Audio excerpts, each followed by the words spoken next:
Thanks for not giving me a standing O, motherfuckers. This is the worst. It's all right. It's all right. I just wanted to smoke. You like that, don't you?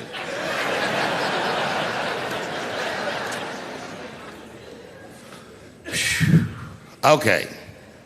Before I did Killing Them Softly, when I was 22, HBO gave me the biggest opportunity of my life at that time. They gave me a half-hour special, but this shit was not like a special, you know what I mean? It was like, it was generic. It didn't even have a title. It was just Dave Chapelle. And I shot it in San Francisco at a place called Broadway Studios, which is on the second floor of a building. And beneath Broadway Studios is a nightclub. And the special was only supposed to be 30 minutes.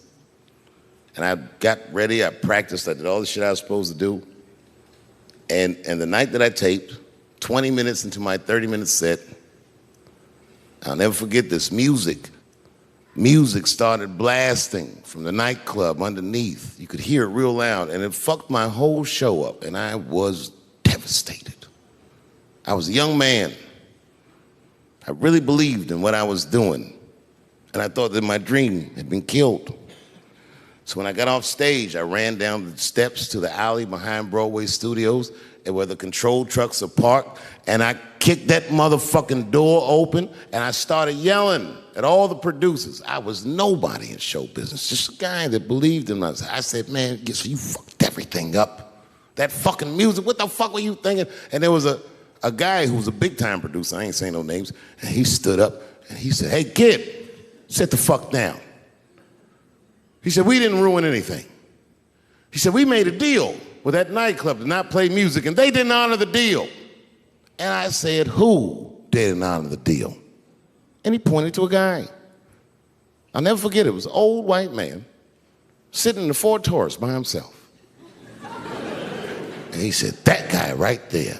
And I didn't waste no time or ask no questions. I went to that Ford Taurus, and I beat on that window, and I said, open the door, motherfucker, I want to talk to you. And that old man looked at me for 1 second and wisely drove the fuck off. And left me in the alley cussing at anybody who would listen. And 2 minutes later, literally 120 seconds later, couldn't have been any more than that, the doors of the kitchen in the alley of that nightclub underneath Broadway Studios flung open. And that old man was standing there, that same old man with reinforcements. He had 2 big goons with him, and he looked at me, and he was calm as a cucumber. He said, you, come here. I want to talk to you. I didn't know anything about the streets at this age. But I found out later in my life that these men were Russian mobsters.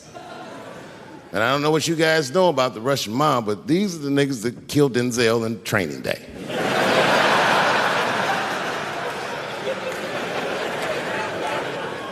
And all the producers knew what I was up against. They said, Dave, do not go in there. And I said, fuck y'all. And I walked right into that kitchen, and they closed the doors behind me, and it got dark as fuck in there. And I knew, I'm not dumb, I knew I was in a bad situation. But you have to understand, I believed in what I was doing, and I didn't give a fuck. Just kept cussing at these motherfuckers, telling them how they ruined my life. And that old man couldn't believe that I was talking all of this shit. And as soon as I took a breath, he stopped me gently. He said, hey, kid, listen. Your friends lied to you. He said, we made a deal, but your friends never paid me. And when he said that, I realized I was locked in the kitchen.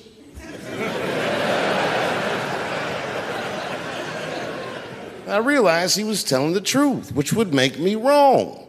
And the very moment that I realized I was wrong, for the first time, I was afraid. You see, it's a funny thing if you believe you're absolutely right. You can get drunk off the feeling of how right you are. That's why gay people are so mean.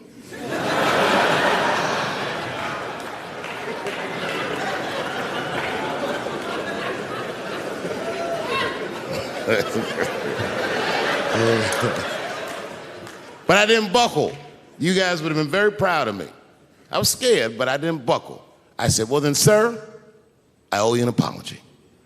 But I believe that no matter what reason that music was playing, it ruined my life. And that old man looked at me with sympathy in his eyes. And he walked over to me and he gently placed his hand on my cheek, which I gotta tell you, is a very emasculating thing to do. I was standing there looking at this nigga's hand on my cheek like that.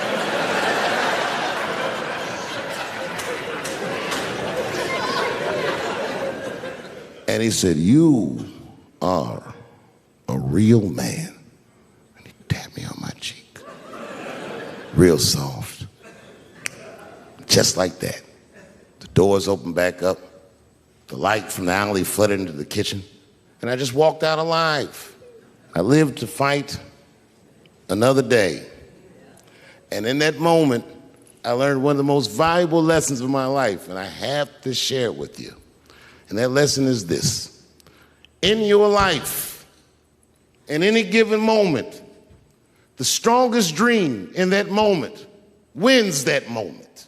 I am a very powerful dreamer. Yeah, I'm not lying.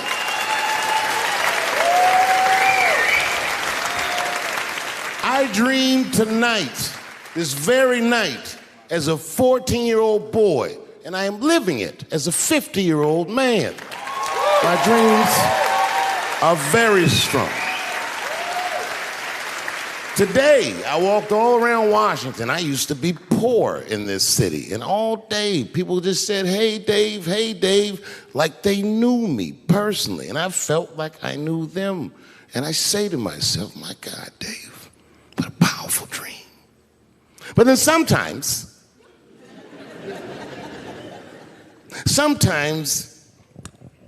I feel regular.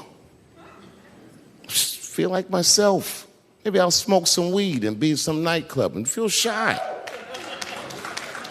But I'll look across the nightclub and I'll see some guy that no one's ever heard of. But this nigga worked all week and got bottle service. And there's bitches bringing Moet with sparklers to him. And I picture in my mind he's Persian. He's doing some kind of weird Persian dance. And he got 6 bitches at his table because he got so much liquor, and they all call him saying, "Go Cena, go Cena." And I'll be looking across the room like, oh my God, I'm in that guy's dream. I can hear him telling his friends, hey, how was the club last night? Man, that shit was fantastic. I had bottle service. I seen Dave Chapelle across the club looking at me like, ooh, who was that? And that's the trick to life. You have to be wise enough to know when you were living in your dream. And you have to be humble enough to accept when you're in someone else's. It's why I don't judge between Will Smith and Chris Rock, because you guys look at them as big ideas, but I look at them as fellow dreamers. I can't judge between them because I see myself in both of them. I am Will Smith. I am the man that cannot take it anymore and will slap the shit out of the next person that says a crossword to me or somebody that I love. And I am Chris Rock.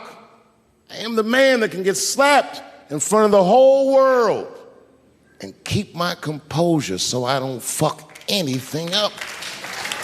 That is what men do. Men make boundaries.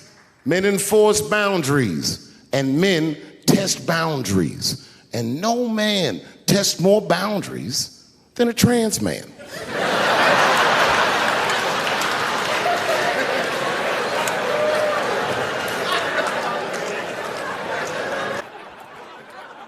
I met Dave here in Washington, D.C. Yeah. I was 19. He was 17. We were doing a gig at a club called Garvin's. And I remember Dave and I went to McDonald's between shows, and we talked about comedy and his future, what his future plans were gonna be. And I said, come to New York City. And after he graduated high school, he did. And he came to New York, and we worked at the same comedy club, the Boston Comedy Club. And All right. I know it's a little confusing. It was a club in New York City called the Boston Comedy Club. Look, I don't come up with the names, cokeheads do. But in New York, Dave was immediately beloved by the stand-up comedy community. And I remember he got a part in the Mel Brooks movie, Robin Hood Men in Tights, and we were all like, Dave made it!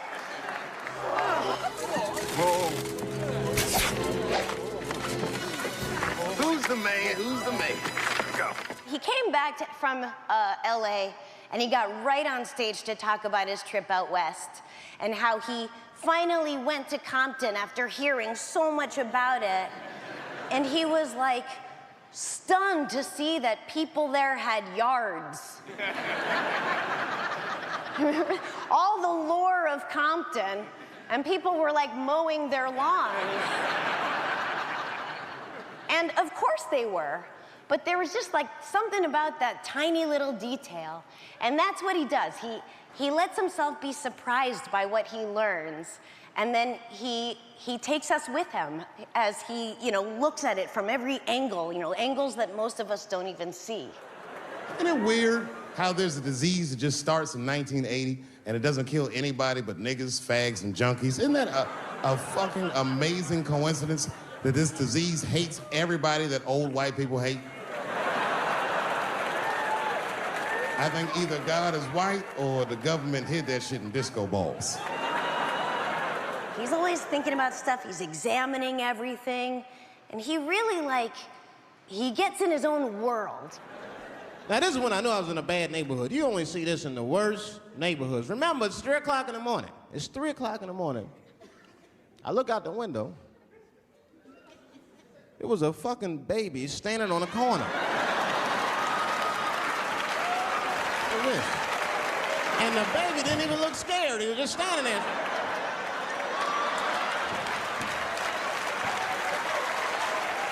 I mean, it made me sad. It made me sad, really. Because I wanted to help the baby. I was like, I don't trust you either. I'm sorry. Click. Click.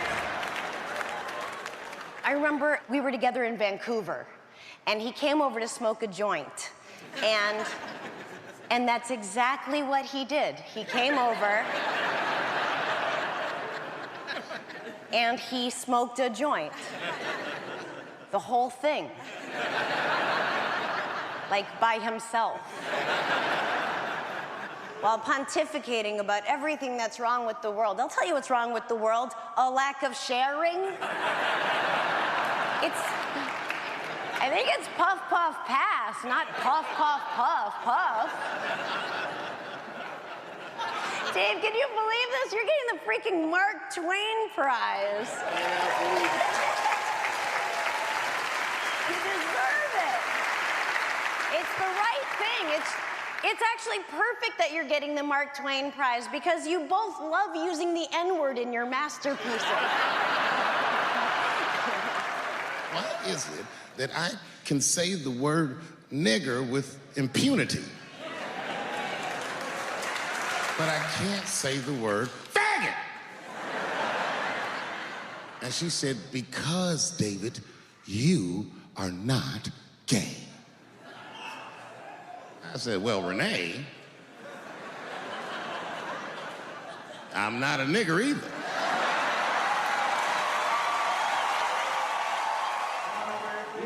The fact that you're here is all I ever knew.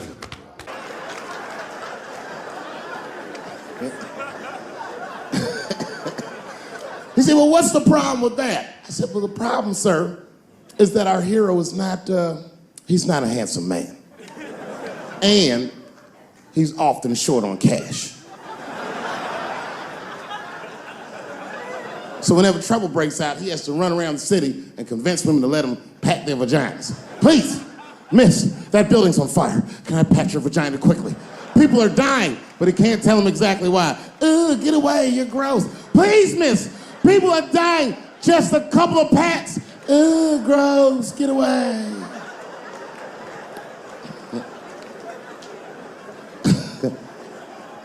So he rapes them.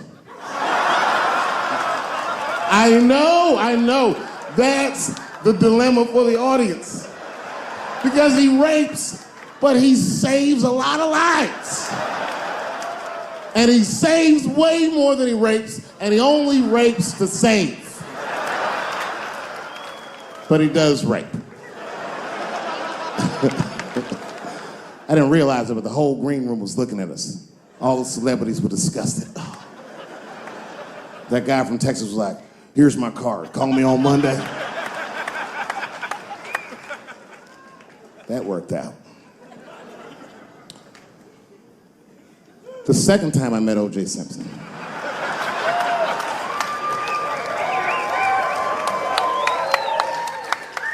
was right after the trial of the century.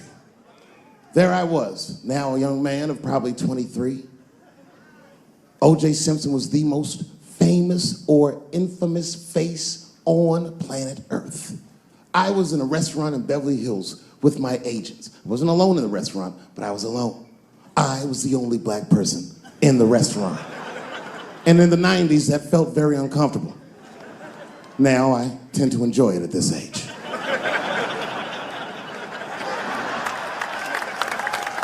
I was having dinner with my agents, celebrating a deal that they told me was lucrative, but I later learned fucking sucked.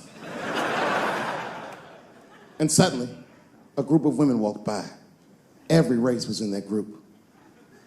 Black, white, Asian, Latina, white, and white again. They were all gorgeous. I watched them walk by.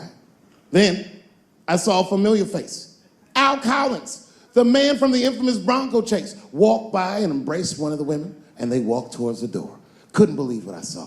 And then, close behind him, was O.J. Simpson, newly released from jail.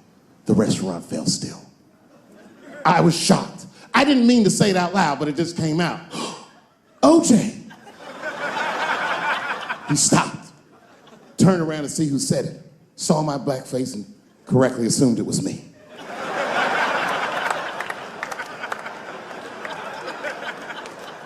I was sitting in the corner of the booth. He leaned over all the white people I was having dinner with and shook my hand. How are you, young man? He looked in my eyes, and I could see in his eyes that he didn't remember meeting me the first time. And then he walked away. And I looked back at my agents, and all of them had nothing short of disgust on their faces. And the only one with the courage to voice their disgust was a woman named Sharon, who used to represent me. How could you, she said. How could you shake hands with that murderer? I said, Sharon, with all due respect, that murderer ran for over 11,000 yards.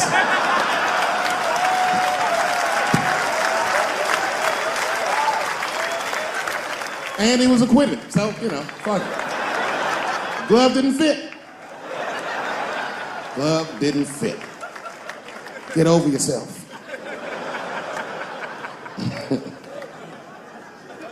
Some people can't do that. Some people just can't get over themselves.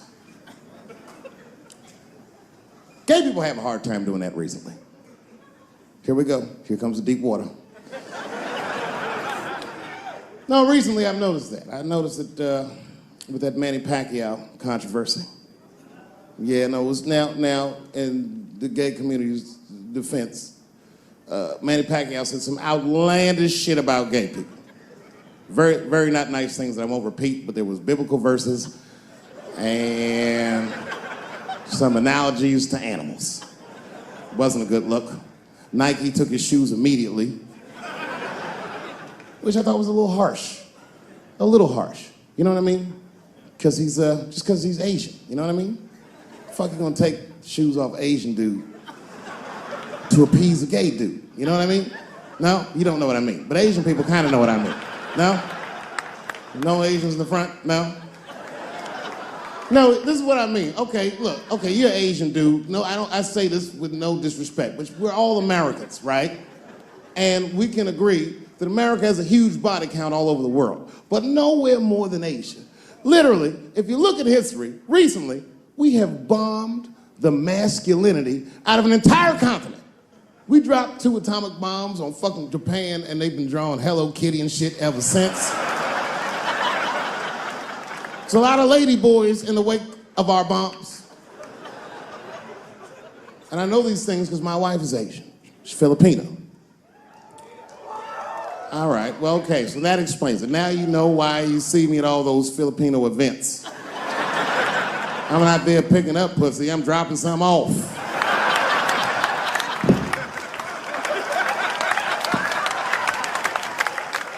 I take my wife to all that shit. I took my wife to see Pacquiao fight Mayweather. We sat ringside, okay? That was a quiet car ride home. That's what that was.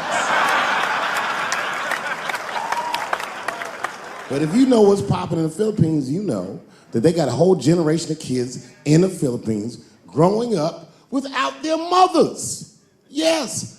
A lot of women in the Philippines go to the Arabian Peninsula, they come to the United States, they make all their money here, they send all that money back home, which is still one of the #1 staples in the Philippines economy, money that their expats send back to the Philippines. The men, on the other hand, are left rearing children, twiddling their thumbs, waiting on their wives' checks. These men have been fucking emasculated. And then suddenly, a boxer rises from amongst them and reinstates their manhood with his motherfucking fist. This is not the guy you're supposed to ask, what do you think of homosexuals? He's not your champ. Shit. That's why I don't have a sneaker deal, because if you say something that people don't like, they'll take your fucking shoes off. If Martin Luther King had a sneaker deal, we'd still be on the back of the bus. They always true, the Nike exec come up, hi, Martin, we need you to tone down the talk of civil rights and blacks being humans. It's upsetting our southern distributors. But I don't understand. I thought that's why I had a sneaker deal in the first place. Not quite. Really, it's a walking shoe, and we like the marching, but try to understand. Fuck that shit. You know, I get it, though. I understand why gay people are mad, and I empathize. You know what? And I'm just telling you, this is a black dude. I support your movement, but if you want to take some advice from a Negro, pace yourself. These things take a while. Just because they passed the law doesn't mean they're gonna like you. Brown versus the Board of Education was in 1955. Somebody called me a nigga in traffic last Wednesday. It's so long, it takes a minute.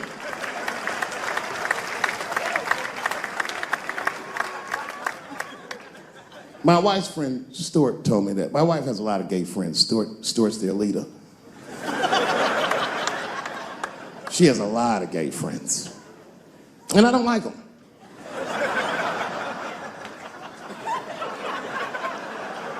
Not because they're gay, I'm just judging them on the merits of their character. They're just not nice dudes. They're fucking rude house guests. They're sitting on my couch, giggling with my wife, eating my motherfucking macaroons. And I come in, they act like the party's over. Hey, Stuart, what's going on? This guy talks to me the way a cat would speak if a cat could talk. Hi, David.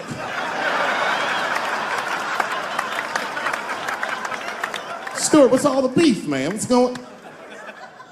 He always wants to have some kind of gay political argument. The last one was about a petition in federal court to take the words husband and wife out of the law. I said, well, why would you want those words out the law? He said, because it discriminates against same-sex couples. I was like, niggas, please save me the semantics. Just trust me, take your chips and get the fuck out of the casino. You're about to crap out.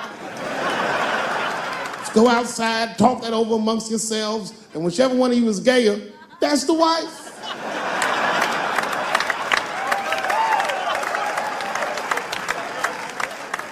No, Stuart didn't like that. Stuart educates me about this movement, you know what I mean? I didn't even know shit about it. He told me it's called LBGTQ.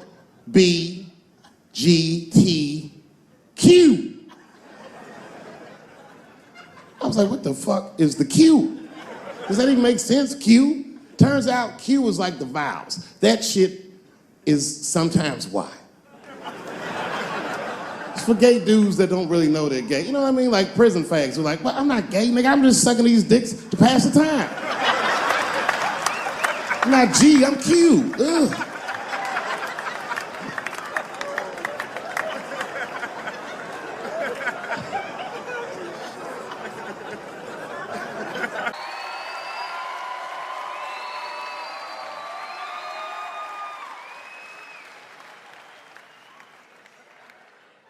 celebrity hunting season. Doesn't matter what I say, they're gonna get everybody eventually. Like, look, I don't think I did anything wrong, but we'll see.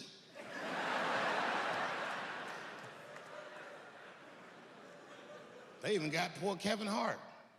Can you imagine such a thing? Kevin Hart, let me tell you something. It was Kevin Hart's dream to host the Oscars. That's what he told me. And I remember when he told me, because I was thinking to myself, well, that's an awfully strange dream for an African American.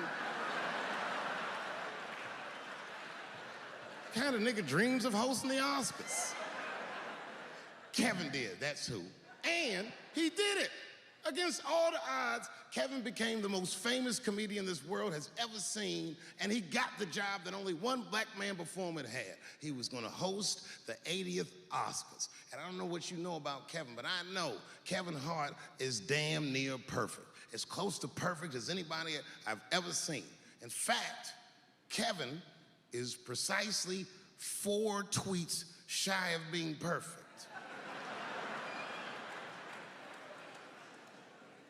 10 years ago, Kevin had made some very homophobic comments. And I'm not gonna repeat what he said, because this is Atlanta.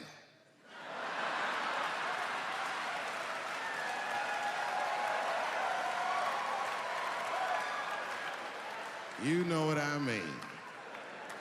I'm sure there's a lot of gay men here tonight with their wives.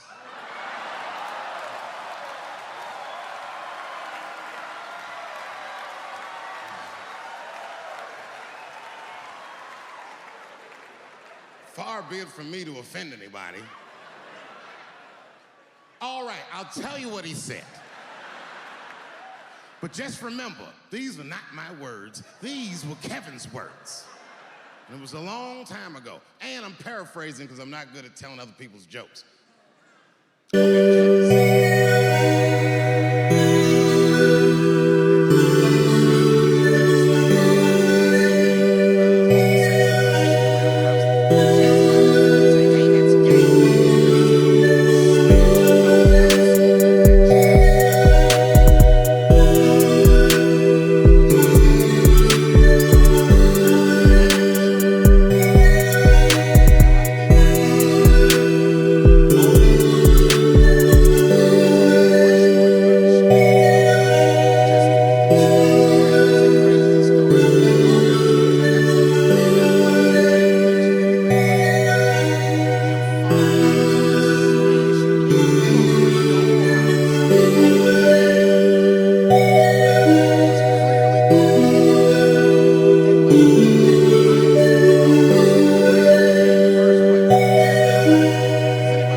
had to go to standards and practices. They call me up. I don't know why they're calling me, but I like the lady that runs the department. She's usually really fair and was one of my favorite people I've ever worked with. So she sits me down. We have a nice conversation. She tells me, oh, the sketches are great. I go, oh, fantastic. Well, then why am I here?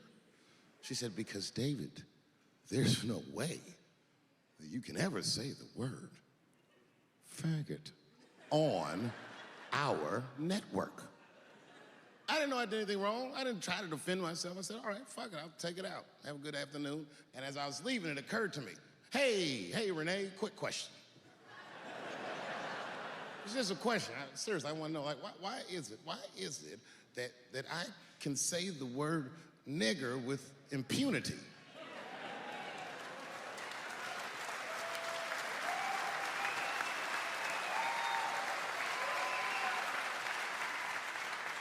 But I can't say the word faggot. And she said, because, David, you are not gay. I said, well, Renee, I'm not a nigger either.